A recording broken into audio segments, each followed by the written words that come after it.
सलमान तो बाबर की औलाद है और तुम गद्दार राणा सांगा की औलाद हो। ये हिंदुस्तान में तय हो जाना चाहिए।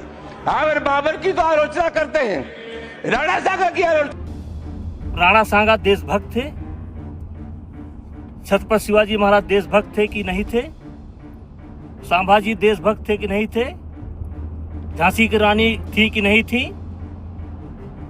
इस पर जो है किसी नेता की सर्टिफिकेट की जरूरत नहीं है और ये बयान उनको वापस लेना चाहिए और नहीं इसका परिणाम समाजवादी पार्टी भोगेगी।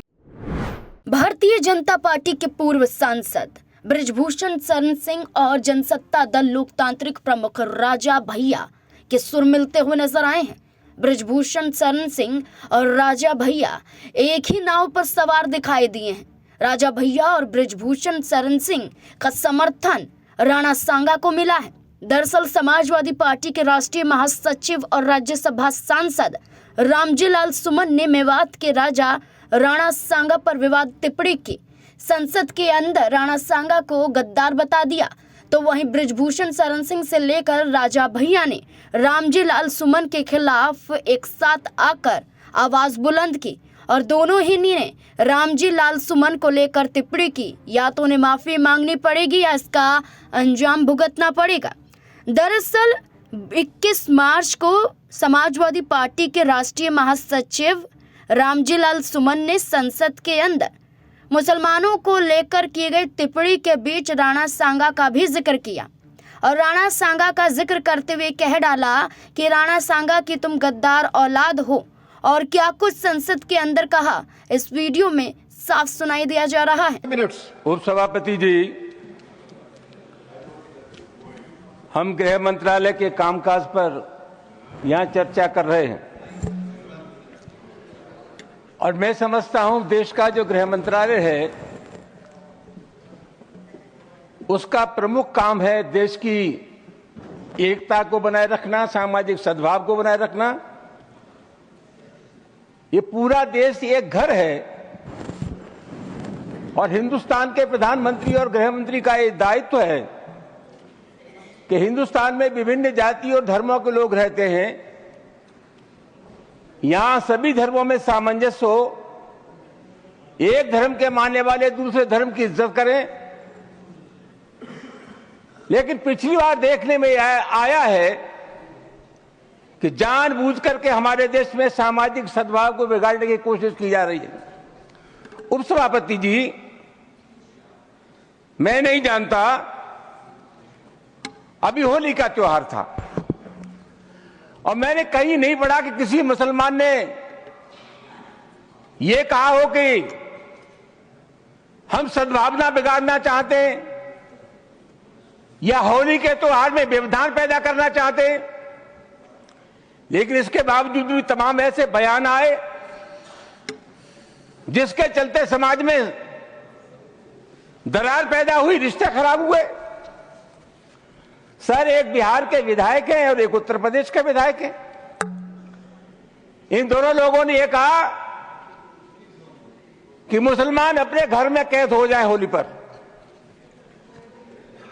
उत्तर प्रदेश के एक मंत्री ने कहा कि जिनको रंगों से नफरत है वो हिंदुस्तान छोड़ रहे हैं। और सभापति महोदय, अलीगढ़ यूनिवर्सिटी में सभापति महोदय, पहले होली का त्योहार नहीं होता था, परमिशन नहीं मिली। अब जब वहां अनुमति नहीं मिली, बाद में अनुमति मिल गई थी, तो वहां के एक जनप्रतिनिधि ने कहा कि जो इसका विरोध करेगा उसको मुंह पर पहुंचा देंगे। सभापति जी, कानून का राज है या जंगल का राज है? इस प्रकार की जो भाषा बोली जाती है वो किसी भी कीमत पर इस देश की सेहत के लिए ठीक नहीं है। और मैं बहुत अफसोस के साथ ये कहना चाहूंगा कि बीजेपी की सरकार है, बीजेपी का कोई जिम्मेदार नेता या कोई मंत्री इन सब चीजों का प्रतिवाद नहीं करता। यह नहीं कहता कि इस प्रकार की जो भाषा बोलते हैं उनसे हमारा कोई संबंध नहीं है। तो क्या हम मान करके चले कि इस प्रकार के जो तत्व है उनको सरकारी संरक्षण प्राप्त है या इनको भाषा अच्छी लगती है? सभापति महोदय, बार बार कहा जाता है और अभी कहा गया कि जो लोग होली में के त्योहार पर होली नहीं खेलना चाहते, और जैसा मैंने कहा जिनको रंग पसंद नहीं है वो हिंदुस्तान छोड़ दें। उप सभापति महोदय, मैं आपके मार्फत से जानना चाहूंगा, ये देश किसी के बाप का देश है? हिंदुस्तान में विभिन्न जातियों के धर्मों के लोग रहते हैं। इस देश की मिट्टी पर जितना अधिकार हिंदू का है, उससे कम अधिकार हिंदुस्तान के मुसलमान का है। राष्ट्रीय आंदोलन में हिंदू, मुसलमान, सिख, ईसाई सब लोगों ने तिरंगे झंडे के नीचे एक कौम बनाई। आखिरी मुगल बादशाह जफर, उसके बेटों का सर कलम कर दिया गया, बादशाह जफर के पास भेज दिया गया, और अंग्रेजों ने कहा दमदमे में दम नहीं, अब खैर मांगो जान की, यह जफर ठंडी पड़ी अब तेग हिंदुस्तान की। बूढ़े बादशाह जफर ने कहा गाजियों में बू रहेगी जब तक ईमान की, तक से लंदन तक चलेगी तेग हिंदुस्तान की। सभापति महोदय, कौन है इसका ठेकेदार? हर बात में एक तो ये बीजेपी के लोगों का तकिया कलाम हो गया है सभापति महोदय, कि मुसलमान, इनमें बाबर का डीएनए है। उप सभापति महोदय, मैं जानना चाहूंगा कि बाबर का डीएनए मुसलमान में है। हिंदुस्तान का मुसलमान तो बाबर को अपना आदर्श मानता नहीं है, वो तो मोहम्मद साहब को अपना आदर्श मानता है, सूफी संतों की परंपरा को अपना आदर्श मानता है। लेकिन सभापति महोदय, मैं जानना चाहूंगा कि बाबर को लाया कौन?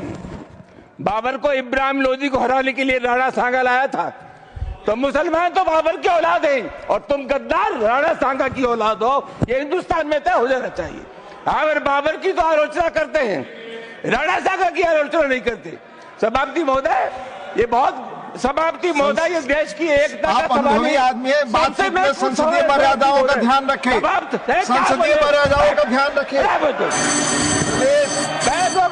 Time is over. जो भी चीजें संसदीय मर्यादा के अनुकूल नहीं है, आजादी की लड़ाई में गुलामी की सभापति महोदय, please your time is over, you please sit. माननीय श्री वाई को रामजीलाल सुमन ने जहां राणा सांगा की गद्दार औलाद बताई, तो वहीं दूसरी तरफ राजा भैया ने एक लंबा चौड़ा पोस्ट कर दिया और पोस्ट के माध्यम से रामजीलाल सुमन को बड़ी नसीहत दे डाली। दरअसल राजा भैया ने लिखा, समाजवादी पार्टी के राष्ट्रीय महासचिव रामजीलाल सुमन ने राज्यसभा में राणा सांगा के विषय में जो अभद्र टिप्पणी की है वो सत्य से परे तो है ही, हर देशभक्त, हर राष्ट्रवादी के लिए बहुत ही कष्टप्रद है। राणा संग्राम सिंह जी ने हम राणा सांगा के नाम से जानते हैं। उन्होंने राष्ट्र और धर्म की रक्षा के लिए अनेक लड़ाइयां लड़ी और जीती। महाराणा होते हुए भी युद्ध में सबसे आगे की पंक्ति में लड़ने वाले राणा सांगा ने शरीर पर 80 से अधिक घाव खाए। उनकी एक आंख और एक हाथ भी जाते रहे, लेकिन उनकी पीठ पर एक भी घाव नहीं था। तुष्टीकरण के चलते हमारे महानायकों को खलनायक और गद्दार कहा जा रहा है। देश का दुर्भाग्य है कि औरंगजेब जैसे अत्याई और बर्बर शासक का महिमा मंडन करने के लिए कुछ लोग अपने ही महानायकों को छोटा दिखाने की होड़ में लगे हैं। कुंठित लोग राजनीतिक स्वार्थवश तुष्टीकरण के उद्देश्य से चाहे जो भी आरोप लगाएं, किंतु राणा सांगा देशभक्तों, राष्ट्रवादियों के लिए प्राण समर्पणीय रहेंगे, सम्मान और श्रद्धा के पात्र रहेंगे। कैसी विडंबना है जिसने अपने पिता को कैद किया, भाइयों की हत्या करके कुत्तों को खिला दिया। ऐसे औरंगजेब को चाहने वाले भी इस देश में हैं जो अपने ही महानायकों के गौरवशाली इतिहास को झुठला रहे हैं। इतिहास के सत्य पुनर्लेखन का युग आ चुका है। जहां राजा भैया ने रामजीलाल सुमन को बड़ी नसीहत दे डाली, तो वहीं बृजभूषण शरण सिंह ने वीडियो के माध्यम से रामजीलाल सुमन को बड़ा संकेत दिया है।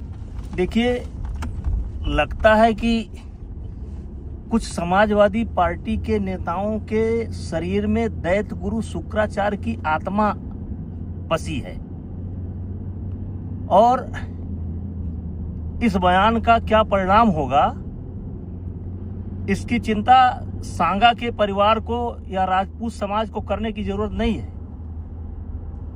जैसे शुक्राचार्य के बताए हुए रास्ते पर चल करके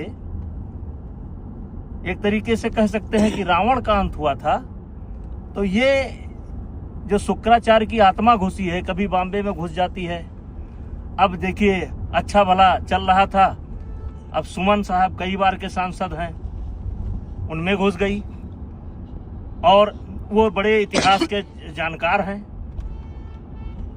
अगर उनको कहीं से रेफरेंस ये मिला है बाबरनामा से या कहीं से मिला है कि बाबर को उन्होंने आमंत्रित किया था, तो वहीं पर उनको ये भी देखना चाहिए कि दौलत खां लोधी ने क्या किया था।